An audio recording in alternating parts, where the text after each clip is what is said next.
tarde a todos. Trouxe comigo hoje uma convidada muito especial, como podem ver, a secretária McMahon. Então, começaremos comentários. Ela falará e, em seguida, abriremos para perguntas.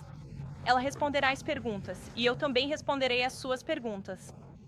Primeiramente, ontem, a primeira-dama Melania Trump e a segunda-dama Usha Vance viajaram para a estação aérea do Corpo de Fuzileiros Navais New River, em Camp Lejeune, na Carolina do Norte, onde passaram o dia se encontrando com estudantes, educadores, famílias militares e fuzileiros navais dos Estados Unidos.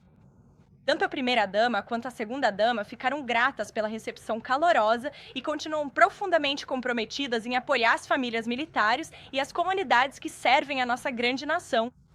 Que Deus abençoe a todos eles. Nas notícias econômicas, o relatório de empregos de setembro mostrou que a economia americana continua forte, com 119 mil novos empregos criados, mais que o dobro do esperado. Esses avanços vieram após a aprovação, durante o verão, dos cortes históricos de impostos do presidente Trump e de vários grandes acordos comerciais com países ao redor do mundo. Em especial, os empregos na construção civil aumentaram em 19 mil em setembro, o maior crescimento mensal em um ano. Quase todo esse sólido crescimento mensal de empregos veio do setor privado e foi destinado a americanos, em vez de trabalhadores estrangeiros, o oposto do que vimos na administração anterior. A inflação também continua sob controle e os salários aumentaram 3,8% no ano para os trabalhadores americanos, graças às políticas pró-crescimento do presidente Trump. Na verdade, os salários reais devem aumentar cerca de $1.200 para o trabalhador médio este ano sob o governo Trump.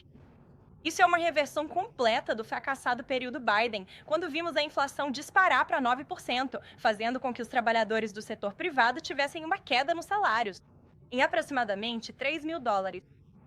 Sabemos que os americanos ainda estão sofrendo com a inflação mais alta em 4 décadas, causada por Joe Biden e os democratas, mas o presidente Trump está fazendo avanços significativos para resolver isso e não vai parar de trabalhar até solucionar o problema.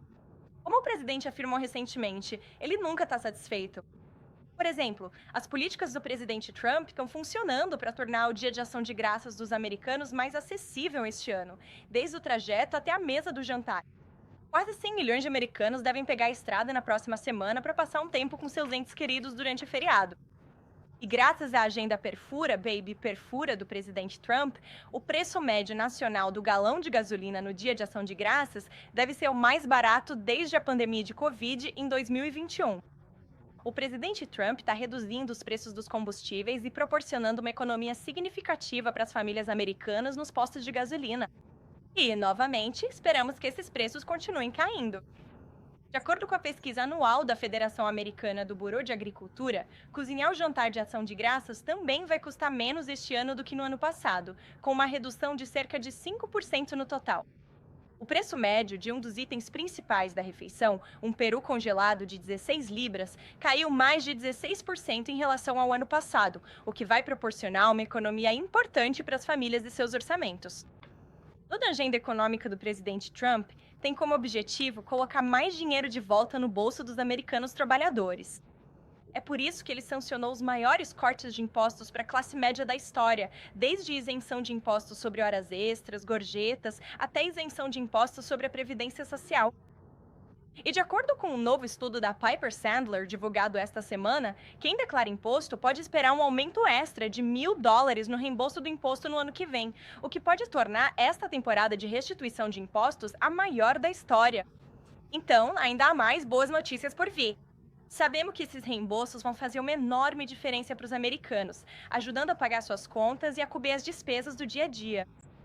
Em outras notícias dessa semana, o presidente Trump deu um passo significativo para cumprir uma de suas principais promessas de campanha: finalmente fechar o Departamento de Educação.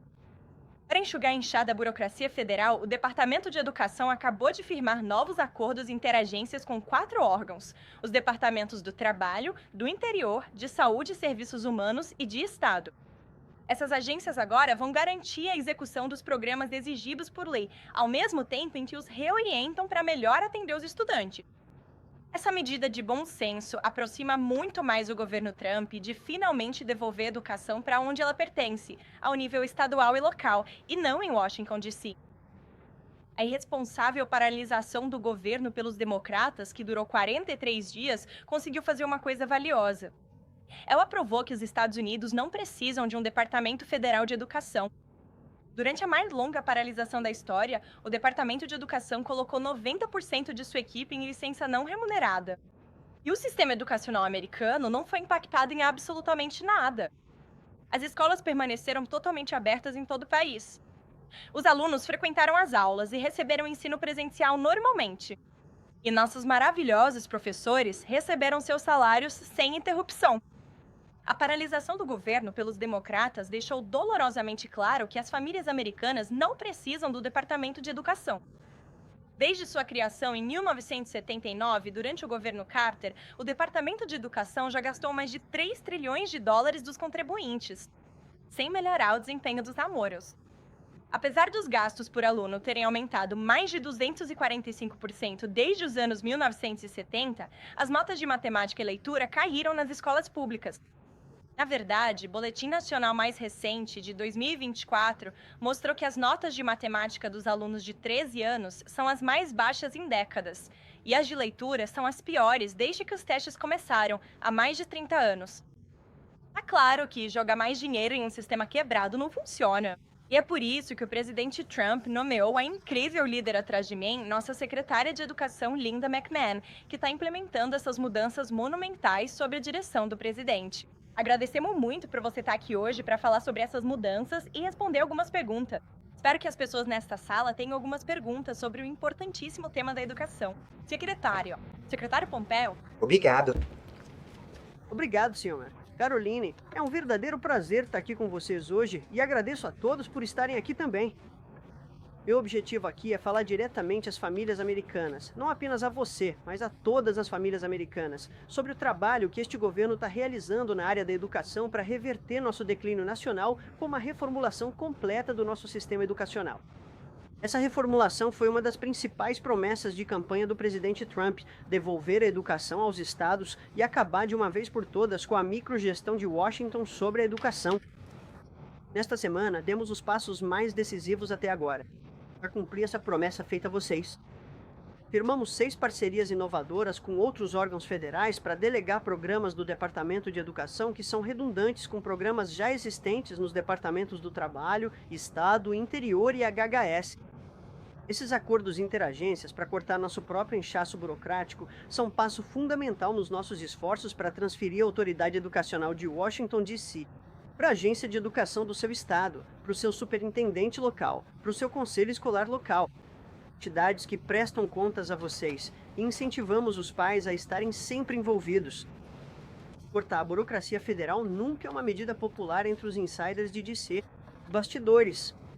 Um coro de vozes anti-Trump saiu do nada para reclamar que estamos tirando verbas da educação, prejudicando os alunos ou agindo sem um plano.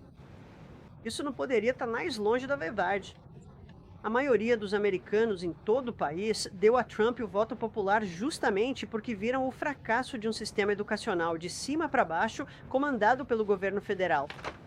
Eles sabem muito bem que apenas 3 em cada 10 alunos conseguem ler de forma adequada ao seu nível de série. Eles sabem que os estudantes universitários estão, juntos, com uma dívida de 1,7 trilhão de dólares e que menos da metade dos formados consegue um emprego que realmente utilize o diploma pelo qual tanto se esforçaram para conquistar. Eles veem que mais professores do que nunca estão deixando a profissão por causa do esgotamento, do excesso de regulamentação e da falta de autonomia em sala de aula. Vozes anti-Trump estão espalhando medo ao dizer que devolver educação aos estados é uma medida draconiana. Quando os americanos ouvem que estamos fechando o departamento, mas não recebem outros detalhes, 51% se opõem à ideia. Mas quando esses mesmos americanos são informados dos nossos planos de preservar elementos importantes do nosso trabalho em outras agências federais e de manter o financiamento do ensino fundamental e médio, que é distribuído aos estados, esse número se inverte para uma maioria ainda maior, de 56%. Eles apoiam devolver a educação aos estados e acabar com a burocracia. Isso porque o Departamento de Educação é uma entidade de repasse. Ele não educa um único aluno.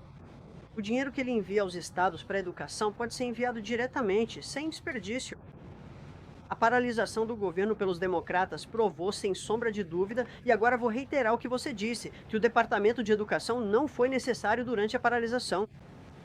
Agora, isso é algo que já vi na minha turnê pelos 50 estados que iniciei. Educadores estão inovando em suas escolas. Os estados estão personalizando seus orçamentos e padrões, e as instituições de ensino superior estão se preparando para a economia do futuro. Nós não estamos liderando eles, são eles que nos informam. É por isso que nossa missão final como departamento é dar total autonomia aos estados para carregar a tocha da nossa renascença educacional. A educação é local. Ela deve ser supervisionada localmente por quem melhor conhece as necessidades locais. Nós não estamos acabando com o apoio federal à educação. Estamos acabando com a microgestão federal e abrindo caminho para a renovação da educação por meio de reformas estaduais, como a escolha de escolas, a ciência da leitura e a restauração das prioridades corretas no ensino superior. O presidente Trump prometeu devolver a educação aos estados e estamos cumprindo essa promessa. A próxima geração dos Estados Unidos vai olhar para o trabalho que realizamos e será grata por um sistema educacional que prioriza os alunos em vez da burocracia. Obrigada. Muito obrigada, senhora secretária. E vamos abrir para algumas perguntas da secretária, caso tenham. Elizabeth, por que você não começa? Obrigada por estar conosco. Você anunciou a parceria para transferir algumas funções do Departamento de Educação para outros órgãos. Você está conversando com membros do Congresso sobre transformar isso em lei para que continue além deste governo? Sim, já começamos nossa conversa. E muito obrigada por perguntar isso, porque houve algumas notícias dizendo que o Congresso está por fora desse assunto. Isso claramente não é verdade. Nós temos conversado, provavelmente já falei com dezenas de membros do Congresso para explicar exatamente o que estamos fazendo, para deixá-los a par e para dizer, olha, quando concluirmos algumas dessas transferências que estão funcionando incrivelmente bem, aí sim vamos buscar o Congresso para transformar isso em lei. Torne-as permanentes. Ryan.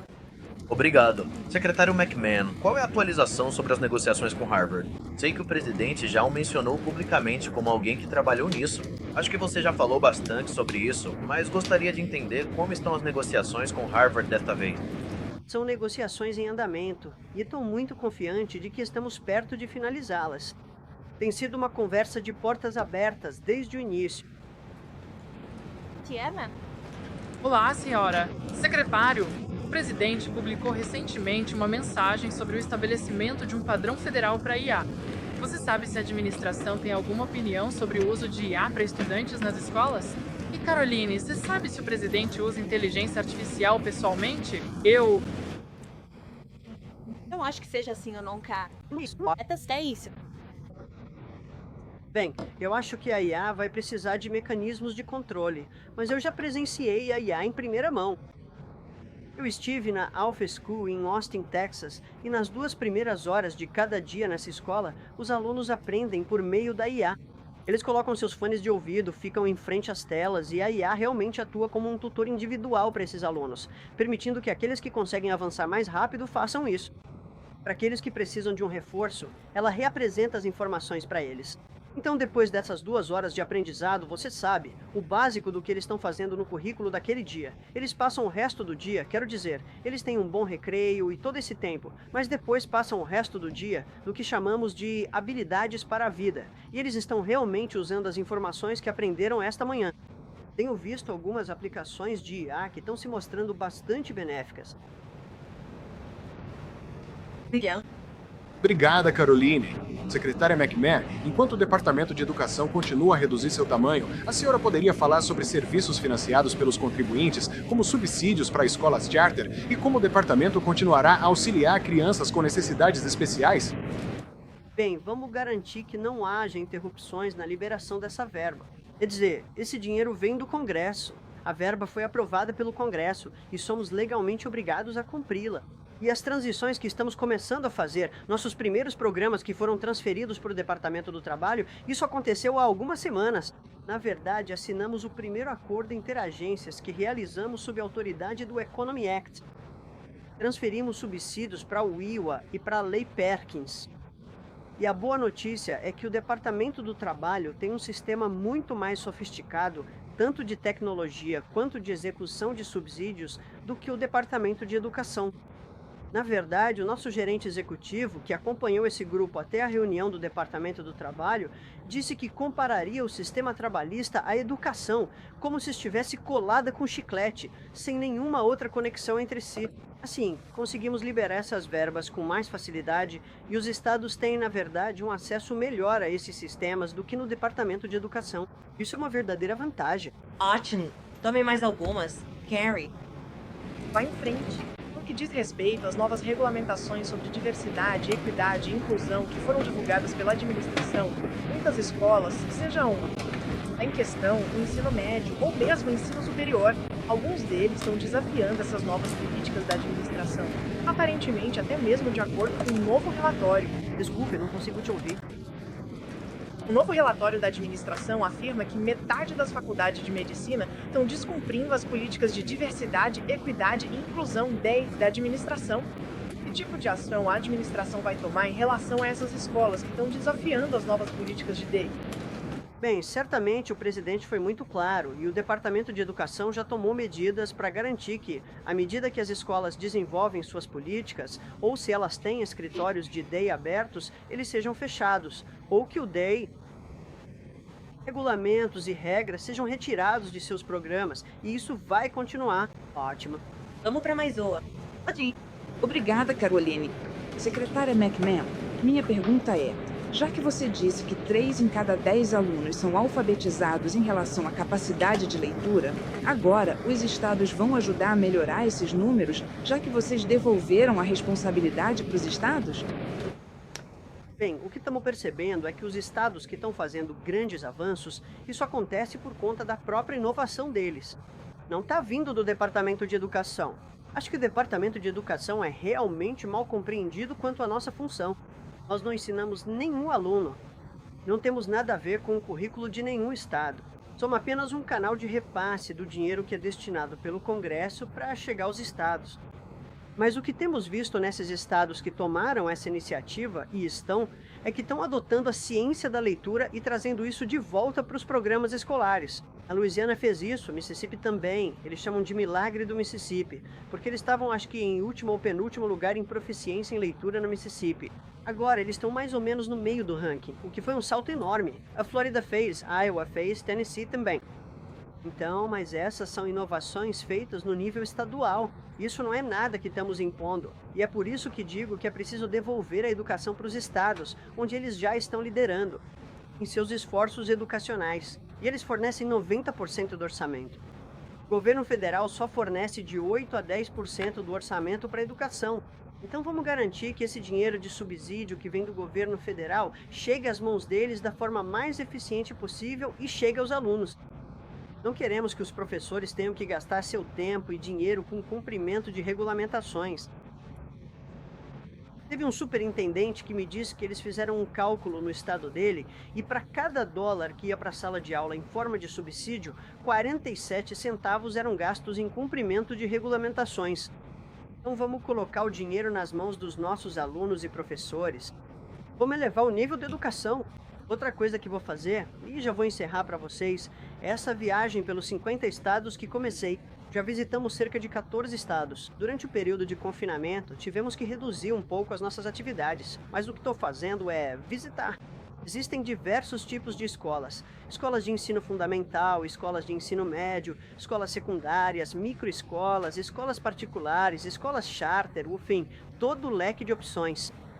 E no final, meu objetivo será, ao transferirmos totalmente a responsabilidade da educação de volta para os estados, fornecer a eles um kit de melhores práticas com tudo que vi pelo país, para dizer, olha, isso aqui está funcionando. Conversem com esses superintendentes, conversem com esses governadores. E sabe o que eu percebi? Os governadores são um pouco competitivos. Então é até interessante compartilhar algumas dessas melhores práticas por aí. Vai funcionar porque já está funcionando. Se deixarmos nas mãos das pessoas que estão mais próximas dos alunos, o presidente acredita, assim como eu, que a melhor educação é aquela que está mais próxima da criança. O envolvimento dos pais é fundamental para o sucesso. Maravilha! Muito obrigado. Obrigada, Linga. Muito obrigado, agradeço seu comentário. Obrigado pelo excelente. Trabalho. E ela é uma mulher ocupada, então vamos deixá-la voltar ao trabalho. Tudo bem. Muito obrigado novamente. Bem, vamos lá. Vocês foram tão calmo com ela. Gostaria que você fosse tão calmo comigo. Começamos com o novo espaço da imprensa. Javier, pode começar. Depois seguimos para o resto da sala. Muito obrigado. Meu nome é Javier Meb. Sou da Espanha. Sou proprietário da maior plataforma de mídia na política hispânica, com marcas como La Derecha Diário, Ida TV, ou UHM Plus, ou Pissegrate em espanhol. E tô feliz por estar aqui. Obrigado por apoiar a nova mídia. Também na comunidade hispânica, tentamos combater mídias como Telemundo, Invisão, CNN ou NBC News, que estão espalhando fake news e atacando as operações do ICE. Vou estrear neste domingo, na Rio Americans Voice, o Honey Show, o primeiro programa em espanhol contra o comunismo. E a cultura mundial que é promovida por pessoas como George Soros para trazer o comunismo para todo mundo, como aconteceu em Nova York. Tenho 2 perguntas para você, se não se importar. No México, o povo John está protestando contra a presidente Sheinbaum. Eles acham que ela não está fazendo nada contra os cartéis. Sheinbaum usou a polícia para atacar eles, os filhos do povo John, meninas, e está atacando jornalistas como eu, em um país onde 150 jornalistas foram mortos nos últimos anos. A grande mídia americana está atacando o presidente Trump por seus comentários sobre a mídia de notícias falsas, enquanto não publica nada sobre os jornalistas assassinos no México. Por que você acha que ele se mantém em silêncio sobre os jornalistas assassinos no México e os ataques a empresários como Ricardo Salinas? E minha segunda pergunta é, Trump disse que tem um plano para o narco-estado da Venezuela. Ele tem algum plano para o México, onde, segundo Stephen Miller, os cartéis controlam governos e territórios? Claro. Muito obrigado, Javier, pela pergunta. E muito obrigado novamente por estarem aqui. Temos orgulho de contar com novas vozes da mídia na sala de imprensa. Quanto à presidente Sheinbaum e a relação dela com o México, posso afirmar que testemunhamos avanços históricos por parte da presidente Sheinbaum e de sua administração no México no que diz respeito ao combate aos cartéis. Eles têm sido incrivelmente cooperativos com os esforços do presidente. A nossa fronteira sul para combater a imigração ilegal e também o tráfico ilegal de drogas na fronteira sul. Agora, o presidente está muito interessado em tomar medidas adicionais contra os cartéis de droga. Ele tem sido muito claro sobre isso. Ele já falou sobre isso. E essa é uma promessa que ele fez ao povo americano. Por isso, sua equipe de segurança nacional está discutindo essas opções o tempo todo. E durante a campanha, o presidente prometeu enfrentar os cartéis. Ele tomou medidas sem precedentes para fazer isso. E ele deixou opções adicionais à sua disposição em aberto. Então, essas são decisões que só o presidente pode tomar. Obrigada. Onde está o silêncio da grande mídia sobre os assassinatos de jornalistas no México? 150 jornalistas foram mortos nos últimos anos. Bem, com certeza é algo que eu gostaria que a mídia cobrisse mais. E é algo que esta administração condena veementemente. Não posso falar em nome da mídia, mas posso falar em nome do presidente. Ele não quer ver isso. Obrigada. Claro. Obrigada, Caroline. Há algo que o prefeito eleito Van Damme possa dizer amanhã que amenize as preocupações do presidente sobre sua futura liderança em Nova York? Olha, não quero falar em nome do presidente, nem antecipar esta reunião que estamos organizando para amanhã. Como vocês viram, o presidente divulgou uma nota dizendo que amanhã o prefeito eleito virá ao Salão Oval. Então nossas equipes estão organizando esses detalhes. Não vou entrar no mérito do que o presidente pensa sobre isso. Acho que todos vocês vão ouvi-lo diretamente. Também acho que vale acrescentar, diz muito o fato de que amanhã teremos um comunista vindo à Casa Branca, porque foi esse o candidato que o Partido Democrata elegeu como prefeito da maior cidade do país. Acho que isso é muito revelador, mas também acho que demonstra que o presidente Trump está disposto a se encontrar e conversar com qualquer pessoa, tentando fazer o que é certo em nome do povo americano, seja em estados democratas ou republicanos, ou em cidades democratas em uma cidade que está se tornando muito mais à esquerda, do que eu acho que este presidente jamais previu em seus muitos anos vivendo em Nova York. Nancy. Obrigada, Caroline. Esta manhã, o presidente Trump acusou 6 parlamentares democratas de comportamento sedicioso, punível com pena de morte. Só para deixar claro, o presidente quer executar membros do Congresso? Não. Vamos deixar claro, aqui o presidente está respondendo, porque muitos nesta sala querem falar sobre a resposta do presidente, mas não sobre o que o levou a Droplet respondendo desta forma. Temos membros do Congresso dos Estados Unidos que conspiraram para orquestrar uma mensagem em vídeo para membros das Forças Armadas dos Estados Unidos, para militares da ativa e para membros do aparato de segurança nacional, incentivando-os a desobedecer às ordens legais do presidente. A santidade de nossas Forças Armadas repousa na cadeia de comando. E se essa cadeia de comando for quebrada, isso pode levar à morte de pessoas. Isso pode levar ao caos. E é isso que esses membros do Congresso, que juraram cumprir a Constituição, estão basicamente incentivando. Temos 1,3 milhão de militares da ativa neste país. E se eles ouvirem essa mensagem radical de membros atuais do Congresso, isso pode inspirar o caos, pode incitar a violência e certamente pode desestabilizar a cadeia de comando. Esses 3 membros do Congresso, eu também acrescento, sabiam exatamente o que estavam fazendo. Veja a Missa Slotkin, ela é ex-integrante da CIA. Mark Kelly foi capitão da Marinha do Zelá. Marinha! Maggie Goodlander foi oficial da Marinha. E, notavelmente, ela também é esposa do ex-assessor de segurança nacional de Joe Biden, Jake Sullivan.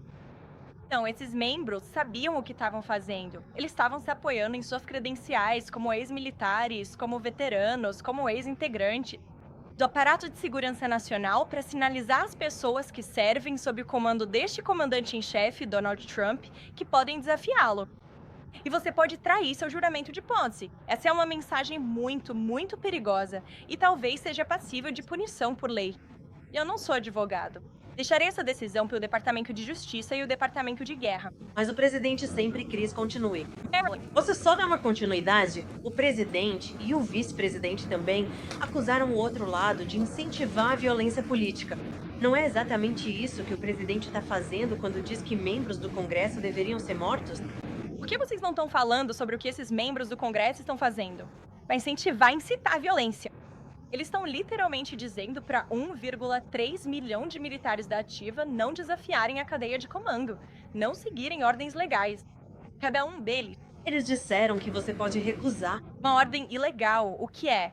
Mas eles estão sugerindo, Nancy, que o presidente deu ordens ilegais, o que ele não fez.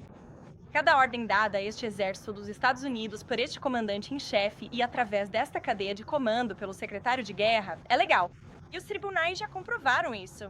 Esta administração tem um histórico sem igual na Suprema Corte porque estamos seguindo as leis. Mas não desobedecemos ordens judiciais. A gente faz tudo conforme as regras. E sugerir, incentivar que militares da ativa desafiem a cadeia de comando é algo muito perigoso para membros do Congresso em exercício fazerem.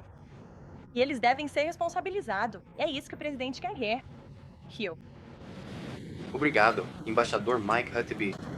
Tive uma reunião com Jonathan Pollard, um ex-presidente do ZEUA, cidadão que foi condenado e passou 3 décadas na prisão por vender segredos de Estado de Israel. A Casa Branca sabia que essa reunião iria acontecer? A administração aprova isso? A Casa Branca não tinha conhecimento dessa reunião, mas o presidente apoia nosso embaixador, Mike Huckabee, e tudo que ele está fazendo pelos Estados Unidos e por Israel. Você disse que o presidente faria o que fosse certo para os cidadãos americanos, independentemente de onde morassem. Em estados democratas ou republicanos, tenho curiosidade em saber se existe alguma chance de que, na reunião de amanhã com o prefeito eleito Mamdani, ele consiga convencer o presidente a abandonar a promessa de cortar o financiamento federal para a cidade de Nova York. Olha, Phil, vamos ver como a reunião vai amanhã e deixa o presidente falar. Natalie, agradeço. Você, Caroline. O que o presidente quis dizer quando chamou a repórter de pig? Olha, o presidente é muito franco e honesto com todos aqui. Vocês mesmos já viram isso. Vocês todos já experimentaram isso. E acho que esse é um dos muitos motivos pelos quais o povo americano reelegeu este presidente, por causa de sua franqueza.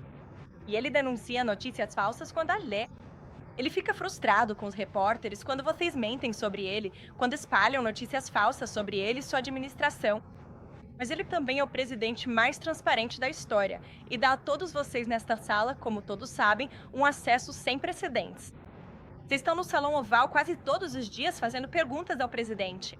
Então, eu acho o presidente ser franco, aberto e honesto na frente de vocês, em vez de se esconder pelas costas, é, sinceramente, muito mais respeitoso do que o que vocês viram na administração anterior, onde havia um presidente que mentia na cara de vocês e depois não falava com vocês por semanas, se escondia no andar de cima e não respondia às suas perguntas. Então, acho que todos nesta sala deveriam valorizar a franqueza e a abertura que recebem do presidente Trump quase diariamente. E vamos seguir? Sim. O Washington Post acabou de noticiar que a guarda costeira... Chamando a Blunder. Pode falar. Caroline, obrigado. 2 perguntas pra você. O New York Times está noticiando